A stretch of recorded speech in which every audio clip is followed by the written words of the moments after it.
Hey, everybody. Welcome to, what is it? Live at FDIC. This is the Mikey G and Mikey D show. Mike Gagliano. And Mike Dugan. And I have to tell you, this Live at FDIC podcast is brought to you by Firehouse Subs.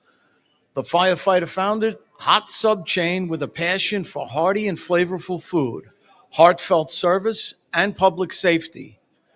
Ready for your next mission? Firehouse Subs is offering firefighters the opportunity to continue to serve after their service, now as restaurant owners. Learn more at www.firehousesubfranchising.com.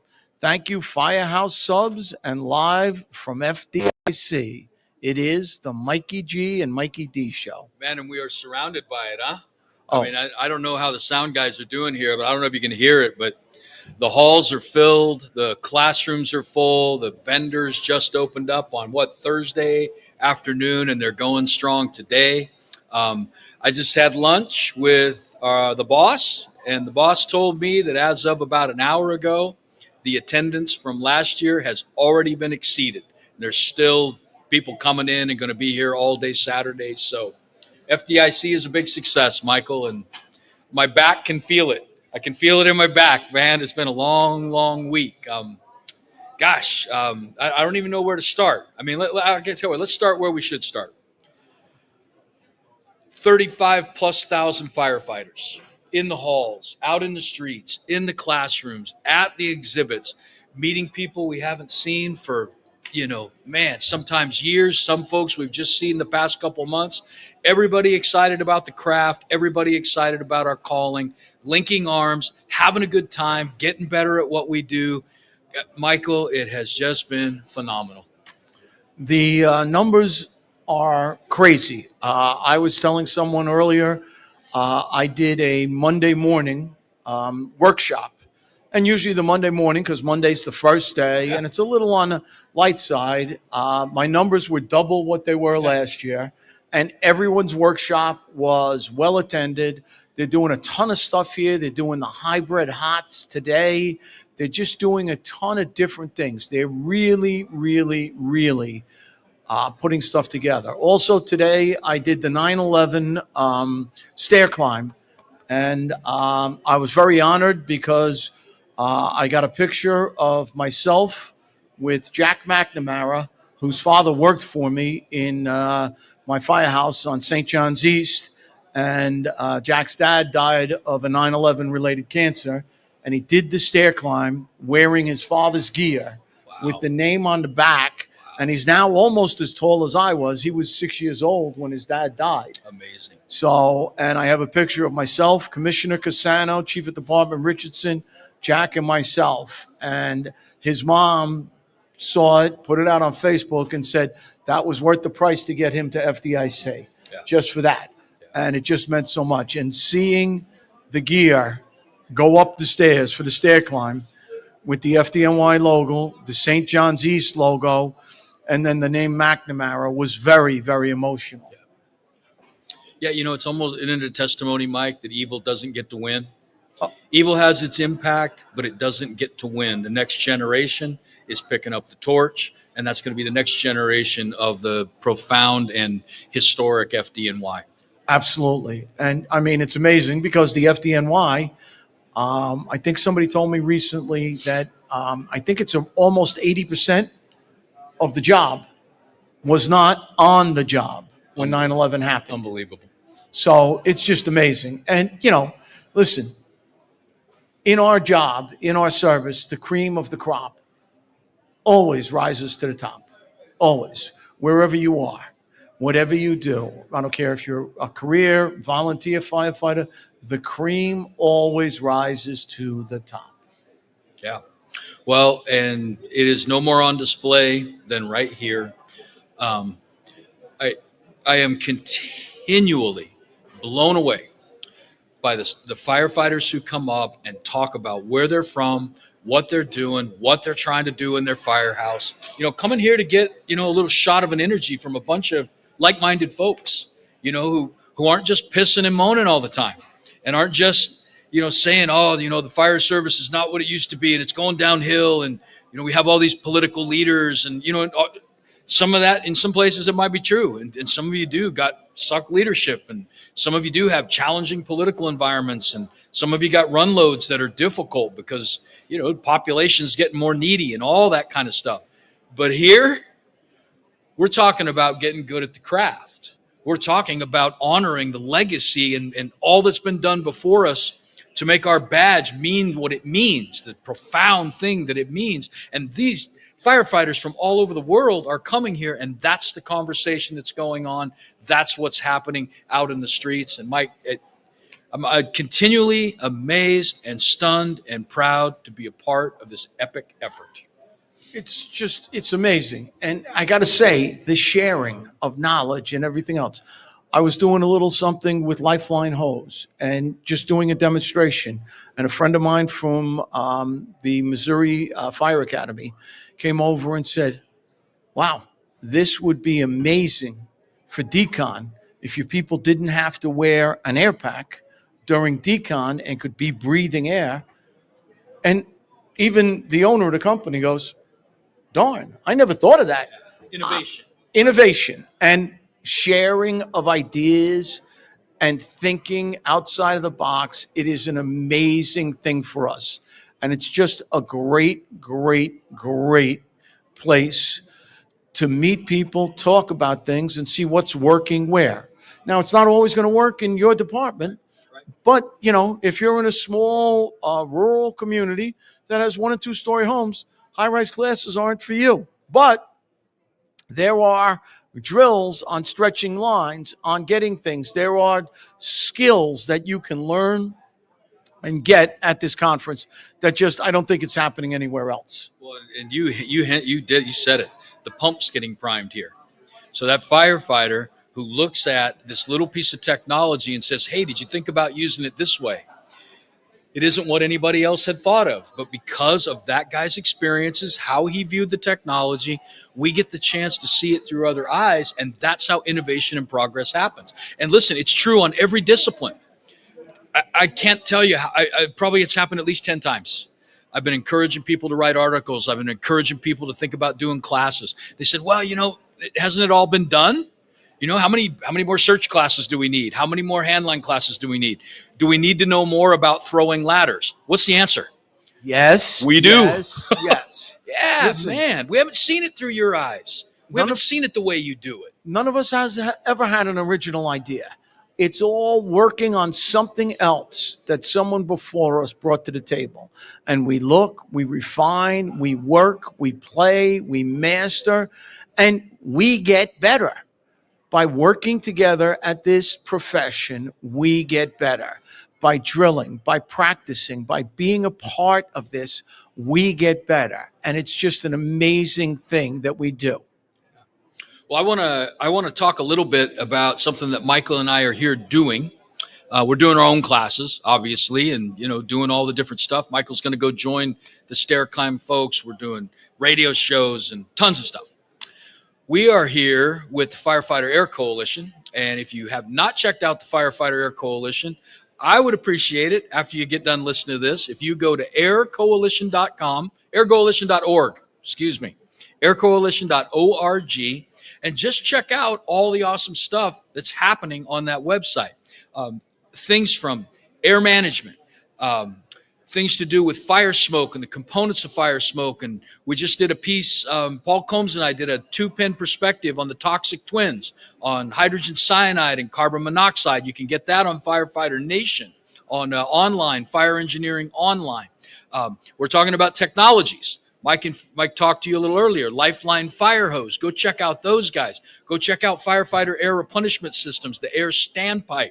Transformational, man, in big box and large size structure fires. Firefighter Cancer. Seen a couple compelling presentations on cancer today. And even with Firefighter Death, this isn't necessarily Air Coalition, but we watched an amazing presentation on organ donation. I mean, it was breathtaking, man, at opening ceremonies, this beautiful family and the firefighter the firefighter perished in a training situation. And what, 3 kids, 4 kids, something like that? 2 kids, a boy and a girl. Yeah, wife did an amazing presentation. So much so, they showed a video clip of there's 8 people that are alive today because that guy was an organ donor. They showed a video clip of the wife who was doing the speaking, and the 2 kids listening to their father's heart beat in the guy who's alive now. It was profound. And if you want to find out about that, it's billymoonfoundation.org. Just an amazing thing. Just go Billy Moon. An amazing thing. Organ donation is huge. As a matter of fact, Christina Moon caused me to check my license because of the new flying. I had to get an enhanced license, which I got. But I said, you know what? I never looked to see if the organ donation I still need to get by May. And the organ donation was on there. And I'm like, oh, good. The thing is still on my license. Go. Have that difficult conversation. Talk to people about that. Very honestly, in our profession, talk to people about that all the time. It is something that is so vital. And it's just a part of all of the things that we see here. We're learning about organ donation. We're learning about cancer. We're learning about things you can do. The best thing that an old firefighter can teach a young firefighter is how to become an old firefighter, how to get through this job, and how to do it. And the other thing we have to talk about is mental health and getting through it with your fire family and your family intact so that you have something to do when it is time to retire. You have someone who loves you and wants to spend time with you. Okay? It is vitally important that we talk about these things, and we talk about them with the young kids. Christina Moon has talked to, I think it's 7 or 8 probie classes in the FDNY, and there wasn't a probie that opted out of organ donation. Now, some people might opt out for religious reasons or other things. Understandable. But saving another person's life. We are firefighters. We live to make a rescue. Well, if in dying, when it's your time, you can make a rescue of another person, it's an amazing thing. Case of Billy, 8 of them. 8 of them. Yeah, 8 8 of them. saves. Yep. Yeah. Just amazing stuff. So this FDIC has been epic. It's just been great. Well, from the Firefighter Air Coalition perspective, so it's air management, it's fire, smoke, and cancer. So a lot of presentations on cancer. We're linking with the other organizations that are helping. The technology side of things, I talked about firefighter air replenishment systems, air standpipe, Lifeline fire hose. Arctic Compressor is a sponsor. They're all in one. They're that energy machine they have with the air refill and the generator, and it's all electric. So, you folks that are concerned about the environment, they got that dialed in. Bauer, incredible company, Bauer Compressor, doing many great things. And Shambaugh and Sons have been real solid in donating. And this year we didn't mess around, did we? No, sir. We were trying to figure out what donations we were going to do at our booth and what giveaways we were going to do. And there's 1,000 things you can give away. All cool, little gifts, whatever, pictures and books and all that. And we even did some of that. But this year, as many of you know, we sponsored with some of our folks the Firefighter Air Coalition FDIC Scholarship. We're giving away 20 free rides to FDIC 2026. And I think we've given away so far, 12 of them. We gave away 4 before the show. I think we've given away 8 during the show. There's one was happening at 3 o'clock with Taylor Tins. Taylor Tins sponsored one of our scholarships. And then we're going to give away one a month all the way through till, I believe, September. And giving away a few at the conferences that I'll talk about when I get done with this. Gang, here's what it all comes down to. The Firefighter Air Coalition wants to find ways to motivate you, inspire you, educate you, and train you in all aspects of firefighter air. Here's the way we like to think about it. More air, more time. The more air you have, the better you're able to use your air, the better you've trained on your air you are. The air resupply that we can get you, either through, the air standpipe or through good relays, however we do it, the more air we get you, the more time you have. You have more time to fight the fire, more time to search for people who are in trouble, more time to actually rescue those people when you find them, more time to vent, more time to overhaul, and if we're lucky, more time when you finally lay down your coat and you're into your retirement age, that you're not having to suffer the impacts of so many smoke exposures that have taken down so many brothers, sisters in the past. So remember that when you think of the Firefighter Air Coalition. More air, more time, and it's Mike and I's commitment to you, along with all of the team in the Air Coalition, that we are going to bring you the brightest and best from across the nation to give you the tools you need to do a great job. We're going to do that through training seminars. And so up on our little screens here for the folks who are bringing things up, we're going to do the Fire Inside Conference. And that's going to be in June. You can get all of the details on aircoalition.org. There it is up on the screen, so you can scan the little QR code there and register and sign up. And we're going to start putting all kinds of information up on that conference. Got some incredible instructors lined up for you. Here's the nuts and bolts of the Fire Inside Conference. The Fire Inside Conference is intended for interior attack, bread and butter fires, and for the fire inside of the firefighter to actually do the stuff the way it's supposed to be done. And if I go, we'll talk about the big building one in September, but in June, we just want to go to bread and butter and do it in the right way. And we're just talking about fire inside. You're going in to attack the fire. Listen, firefighter air and all of this stuff, the cancer, nobody wants you not to go in and fight the fire. Right. They want you to go in, fight the fire as best you can, and get out quickly if you do the job right. So you limit your exposure, but come out, decon, clean your gear, clean yourself. Yep. These are all things that we want to do, and we want to make you better at doing it. So going into a fire, nobody's saying don't do this. We are saying do this as best you can and train yourself for this and get better at doing your job so we can do that. And that's the Fire Inside. And that's June 23rd through 25th outside of Dallas in the Dallas County in Texas. Yep, we're teaming up with Chief Robert Fight and the Grand Prairie Fire Department, our good friends there. And we're going to bring you 8, 10, 12, 15 of the best instructors in the world. You can get online there and see what the itinerary is going to be. And I hope you'll come check it out. We are going to have a blast. We're going to have a really, really good time. And we're going to follow on. So that's bread and butter fires. We're going to follow on in September with the second go-round of Fire in the Sky. We already did one Fire in the Sky. Pretty good time, huh? Oh, it was an amazing thing. And we did the first one in September in Texas, out in the Woodlands area outside of Houston. It was an amazing show. Unfortunately for me, I have a family commitment. I will not make that one. But I am walking the walk that I talk the talk. I am putting family first. Yep. I am getting together at a family reunion. Yep. So I won't be able to make that. So, but it's going to be a great thing and with great people, and it's going to be a learning experience, and it's very affordable. Oh yeah. I mean, listen, both conferences, gang, 3 full days.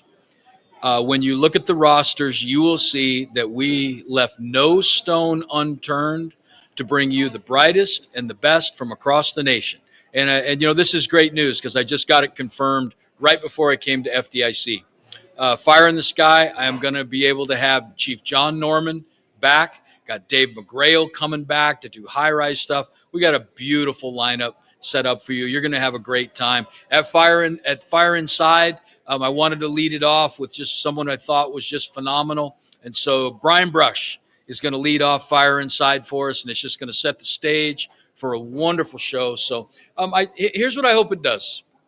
You can talk a game or you can walk a game. We're going to walk it. And by walking it, I mean we have committed to bringing training to the nation on all things tactics and firefighter air, more time. The best way we know to do that, let's just bring the brightest and the best and have them train you up, send you back fired up to your own home to have a good time. That's not the only things we're doing. We're working on fire training. I hope you saw the. Do we have the More Air, More Time brochure up there? If you guys would pull that thing up, More Air, More Time. That is, as it pops up onto the screen, that is the supplement that we collaborated with fire engineering. And you can see on the front cover of that baby, you can see that smoke can that's an illustration designed by Paul Combs. We put this supplement, it is attached with all of you cool kids who subscribe to fire engineering. You get a copy of this for free with every fire engineering magazine. We printed up 4,000 of them for all the folks at the booth, the Firefighter Air Coalition booth who wanted one. Michael, you're getting rave reviews for our little supplement, brother, and probably no surprise when your authors for the supplement are Mike Champo, Jimmy Davis, Michael Dugan, Tom Merrill, and Daniel DeYear from Dallas. I was picking from the top shelf to make this little supplement as good as it could be. And, brother, the reviews have been off the charts. Off the charts, but it's also vital information. I mean, Mike Champo talks about his journey with wearing a mask and ending up in a mask for his chemotherapy and radiation, and the differences in the masks. And maybe in our early days, unfortunately, myself included, we probably didn't take care of ourselves as well as we should have. So maybe now, salty is no longer sexy. Yeah. Okay. And it's important that we understand to get this stuff off our skin so we can get there. Tommy Merrill and I did one on big structures coming to small towns, because they are all over small town America, where they are close to highways, where land is cheap and regulation is not as stringent as big cities. Right. And we are getting people coming into all of these places, and they're building these mega structures. I mean, some of them are almost over 1 million square feet footprint. And it's insane. If you look at some of the pictures that were taken in some of these things, you can't see in the picture the other end of this building. Yeah. Now imagine stretching a hose line through that. Yeah. And the one place I know, the structure that is built is 1,000,002 square feet. And the fire department that protects it has 26 members. And it's a volunteer fire department. They're a good fire department. They're a great fire department. But 1,000,002 square foot with 5 levels inside. Right. That's insane. Unbelievable. That's insane things. And if you look, there's a lot of research that went into this, finding out how many of these were built in the United States in the past year. And it's incredible how many buildings over 250,000 square feet were built in the United States. And that was completed last year. Yeah. Completed, not started, completed. It's nuts. Yeah, Mike and Tom Merrill, was he president of one of the volunteer fire councils or whatever? I don't remember. Tommy has written just a seminal book on the volunteer fire service. I mean, it's flying off the shelves at the bookstore over here. And what a beautiful, great, wonderful man. You know, just as a human being, a great man. They tag teamed on this article. They focused on here's what's coming for you and the challenges and to be prepared for it. And then Daniel DeYear followed up with an actual case study of a Samsung warehouse that went in Texas. Gang, the combo of those articles, I mean, when I was reading them and editing them, just breathtaking in scope of what you need to be prepared for and what the reality of it is. And in Daniel's piece, he goes through, I mean, there's a whole city was built to build this thing. So a whole community came up. Guess how many extra firefighters you get for these? 0. You get the fire department that you have to fight these monster warehouses and this enormous city that is erected around the construction. I think Daniel said at one point there were like buildings, there's like 300 buildings just to house people and all the tools and all the stuff that they needed, plunked into a little community with, a fire department that's got 8, 10, 12, 15, 20 firefighters. And then eventually that city is going to pick up and leave. and you're left with a million and a half square foot building with robots and chemicals and amazing amounts of stock and combustibles. And there you are. You don't get another firehouse. You don't get more firefighters. There you are. Got to be getting ready for them. Got to be prepared for them, strategically and tactically, what you're going to do, and at least have some conversations about what you're not going to do, what you're not going to commit yourself to. And the other thing you have to think about when these things are coming to you, you have to be proactive. You have to get involved. You have to get yourself a seat at the table. If you are not at the table, you are on the menu. Okay, and these places come, as Chief Dier says in his article, they didn't have fire hydrants. Right. How are you going to fight this fire in all of these buildings? How are you going to do this? You have to get the infrastructure here. You have to hold their feet to the table. One of the things we talk about in our article is if you get a warehouse that's supplying an online retailer and you don't negotiate before you give them a C of O, you're never going to get in there for a drill because they don't have to let you in there for a drill. If you don't negotiate this beforehand, they're working 24/7. If you don't say you have to shut down one time a year or two times a year for 4 hours for a complete walkthrough drill, for a full-scale operational drill, it's never going to happen. They're never going to say, oh, no. The company won't allow us. Oh, you're not going to give us a CO for this if we don't. Well, you have to agree to this beforehand. Right. And it has to be working in the schedule of the department. I guarantee you these online retailers will want you to schedule the drill on 4th of July or Christmas Day. That ain't happening, okay? So you have to get a seat at the table. You have to demand things. One I know of, the chief went to bat and fought for his department. There wasn't enough water. The thing was supplied by a 6-inch main. He got 2 1 million gallon water tanks outside the building for the fire department's water supply. A brilliant move. But you got to have it. Now you got to be involved in that. Okay. If you are anywhere north of Florida, okay, you got to have what's the freeze protection? Yeah. What's the temperature protection? Is the water heated? What's the temperature we allow it to get to before the heaters kick on? You got to heat up 1 million gallons of water.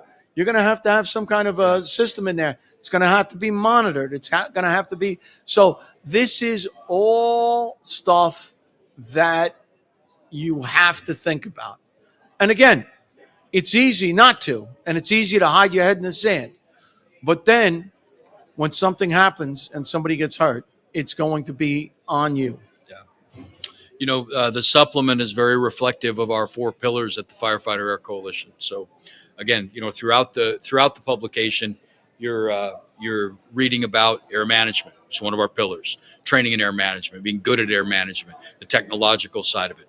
There's technology in our supplement. So Jimmy Davis did an incredible article on the challenges of ascending a stairwell, the physiological stuff, but also just the strategic and tactical implications of having to go, a football field in the sky and try to not only get equipment there, but move your people around and the impacts physiologically and the fatigue on the firefighters and the reflex time. It's a brilliant article. So you have Champo's article on his journey with his idea of which mask do you want to wear? Do you want to wear this one on your back, or do you want to wear the one they put on you when you're going through radiation and laser type of training, therapy, and those types of things? The ending of his article is heartbreaking. I mean, such an accomplished guy, such a good guy, done so much for the fire service, and to think that your career not only is ended in the way that you didn't want it to end, that you're not even sure you're going to survive to see the end of your career, and to end it, as he put it, just kind of, it's so poignantly and sadly, there's no big retirement party at the firehouse. There's no this because you're gone and you're in light duty and you're doing all this other stuff. Some real implications of the downstream effects of smoking. And Mike said it. Look, back in the day when we didn't necessarily know, what are you going to do? We got to fight fire. We do what we're going to do. We know now. We know what the smoke does. We know it'll kill you. We know it'll it'll poison you and it'll asphyxiate you and it'll disorient you and it'll make you do wackadoo things on the inside, and it'll get you lost, and it can kill you inside there. And it's certainly downstream of the actual fire can have incredibly damaging results, not only just to your long-term health, but even to your ability to survive into a good and healthy retirement. Throughout that supplement, which I'm very proud of on behalf of our team, I hope you'll pick one up. If you go to aircoalition.org, we will provide an electronic link for those of you who can't get a physical copy. The physical copies were flying off the shelf. I don't know if we even have any left. We printed 4,000, but I think they're gone. But we will provide an electronic copy for you to have to train your firefighters moving forward. Another document I want to really talk about is the National Volunteer Fire Council's Family Guide. And we at the Air Coalition are very invested in anything we can do to support families, anything we can do to provide information that's going to help. Obviously, since I'm a part of the Air Coalition, Ann and I have been involved in the firefighter marriage classes, the book Challenges of Firefighter Marriage. And in conjunction with that, we supported the National Volunteer Fire Council to help them with their brand new edition of their Family Guide. I think my AV guys are bringing that up on screen right now.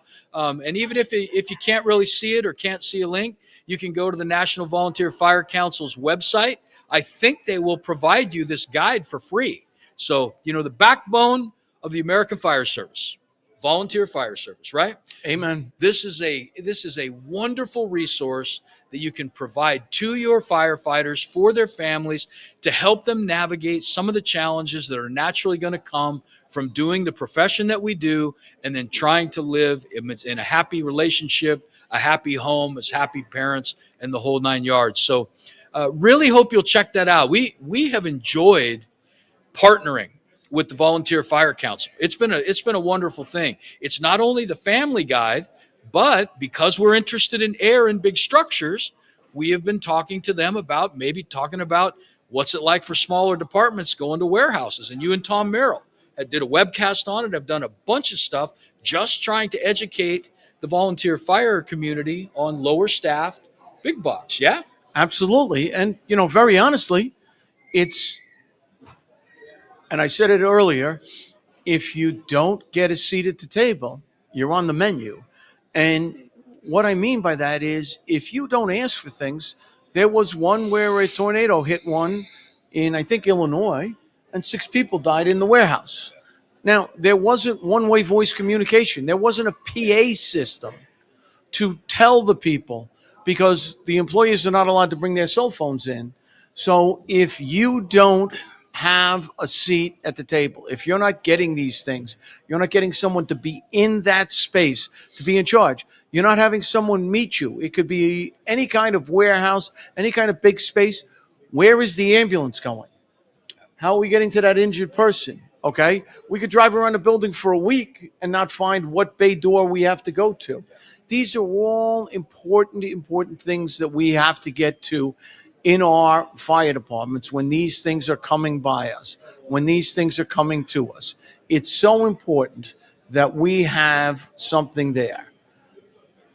Yeah, I am amazed at what's being expected of such low-staffed firehouses and fire departments. And so you have our commitment that as best we can, we're going to provide you the brightest and the best to talk about how we can strategically and tactically respond to those incidents. And, internally within our supplement and in all the training material that we're building is the whole idea of air management. And in the air management world, which, candidly, I'm very familiar with, there's something that we didn't talk about as much that in the next edition of the book we will, and it's this simple idea. You can have all the training in air management that you want, but if you don't have air to manage, it's a waste of time. You don't have anything to manage, right? That's why we at the Air Coalition are so proud to really talk strongly and advocate for firefighter air replenishment systems, the air standpipe.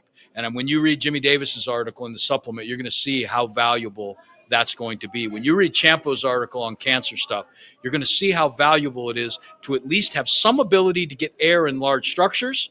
Because if we don't, and Michael has lots of experience with this, I have some experience with this, If we don't have air readily available, it's going to put us in the position of having to cut corners, and we're going to have to go off air.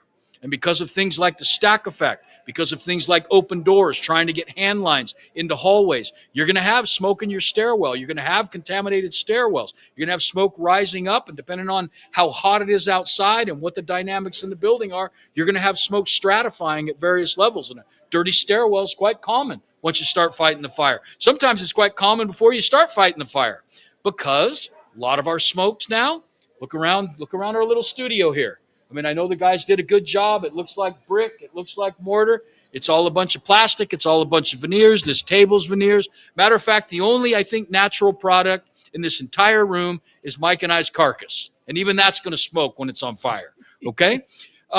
Gang, I hope you will check out FARS. I hope you will check out the air standpipe. Very, very much like the water standpipe that you're familiar with. And exactly the same theory. We needed water in upper floors. We got together a long time ago and we devised a water standpipe where water comes in at the street up through fixed piping, and you get it at floor 7, 8, 9, 15, 18, 50, 60, whatever. You don't have to haul it up the stairs or try to create your own water lane up the stairs. Air standpipe's exactly the same thing. Air in the street, through fixed piping, and it delivers to panels that you use a transfill hose to fill your second bottle. You don't have to go off air. You don't have to go find a staging area that probably isn't even set up in the early stages of the fire, and you have the air right where the action is happening, right where you had to stop your search, right where you had to move out of the handline attack, right where you were doing a rescue. Game changer, gang, and I hope you'll check that out along with Lifeline Fire Hose. Lifeline Fire Hose is amazing. Hook up to the air supply, whether it's bottles on a cart or to the FARS system, and at the very end of the nozzle, with your buddy breathing connection, you click in, you got a 4, 6, 8 foot hose there, and you can actually be on air while you're fighting the fire, while you're doing overhaul, the whole 9 yards. Gang, we don't have time to talk about all the cool things about the technology. We just want to kind of prick your interest a little bit and get you excited about it. Everything we talked about, you can find out about at aircoalition.org. You can reach out to Michael and I personally on whatever social media page that we're connected as friends on, or contacts or whatever, and we can put you in contact with all that stuff. We're running out of time. I think what Mike and I wanted to do is we're kind of overwhelmed by the FDIC environment. A bunch of our friends we're in a fishbowl here, and a bunch of our friends are walking by waving, and we're seeing students that we had in class. We wanted to close it out with just a few words about somebody who we wish was sitting right here with us, and we will do our best.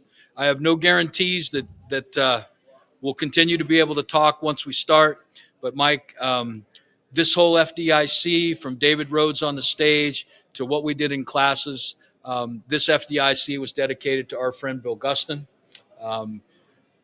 Billy, we are thinking about you, and I just want you to know, friends out there, there's been nobody in the written word and articles that has impacted me like Bill Gustin has. And I have read everybody, and lots of people impact me. I could tell you when a Bill Gustin article hit Fire Engineering Magazine, that is the very first thing that I read. I have read everything that Bill Gustin has written. He has impacted me as an individual. He has impacted me as a strategist and a tactician. He's motivated me to want to be a better firefighter than I was. He's encouraged me to be a good follower and to be respectful in how I treat my leadership and how I treat people with whom I disagree. He's tried to help me tone down some of the rougher edges, I guess, if you will. And absolutely an incredible icon in the fire service, and the fire service will never be the same because of what he has given. I agree wholeheartedly. Bill Gustin was a friend. He was my partner on the Hump Day Hangout, and I will miss him. But I have come to the point where I have to live in his legacy, because I can't live in his loss. I won't be able to do that because how deeply I felt it. But I will live in his legacy because he always was a student of the game, was learning. He was a part of everything we did, and he questioned everything. And one of the things that I loved about Bill Gustin is most firefighters hate change. And he used to come to me and say, Michael, Captain Mike, if the FDNY can change, any department in the country can change. Are you kidding me? If the FDNY can do that, we can do that. And that was just the way he was. He embraced change. He embraced questioning the norm. He embraced being better. And it was such a huge part of who he was. And he was such a dear friend. And I will miss him dearly.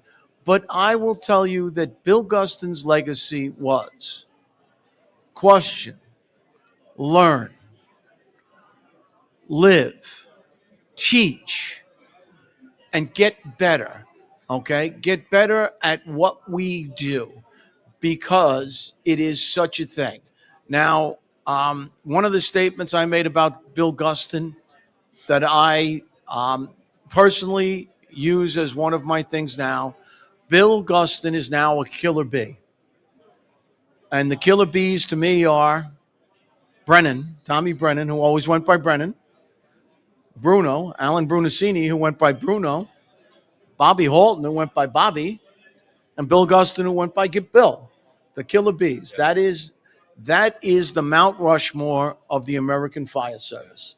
That is what it is like. And Bill is now there with them. They are sitting down at that kitchen table, if anything I believe is true, at that kitchen table, and they are telling jokes, and Bill's walking around probably in his underwear, if he's wearing anything, okay, and just having a great time and giggling at everybody. And I think it's something that we have to understand that, listen, brothers and sisters, ladies and gentlemen, all of the people who listen to this, if you are a student of the game, the thing that has always been said, and I've heard Tommy Brennan say it, I've heard Patty Brown say it, you can never train enough for a profession, whether you are volunteer, career, paid on call, it doesn't matter. You are a professional. You can never train enough for a profession that could kill you. Train. And when you train in Bill Guston's memory. Train in Bill Guston's memory. It is such a big thing that it's such a thing that he would want us to do. Yeah, I would. As we move towards a close, I couldn't say it better. Bill was inspirational in that there was no task too small, there was no task too big. And I want to provide you an encouragement, not just only from the folks at FDIC, from us at Fire Engineering, the board, from the Firefighter Air Coalition, from just Mike and I personally. Like Bill, we believe in you. I hope that you will read what Bill Guston wrote, and I hope it will inspire you to want to do this great calling in the way it was meant to be done. And remember, not only is it important to train for a profession that can kill you, we are training as individuals and as a team to get into the very worst day of people's lives where there is no do-overs. You don't get to practice. You don't get to get on your phone and look at the 5 ways to fight a fire or how to cut a car or how to cut a roof or whatever. You have to know it when you get there. To prepare and hone your skills to such a standard of excellence that when chaos erupts in the middle of the night and people are screaming and they're terrified and things are burning, you actually come with a group of fellow brothers and sisters. And like Bill Guston did for the entirety of his career, you show up no matter who it is, no matter where it is, and you provide that chaos with some answers, and you give those people the very best chance that they're going to have of surviving the worst day of their life.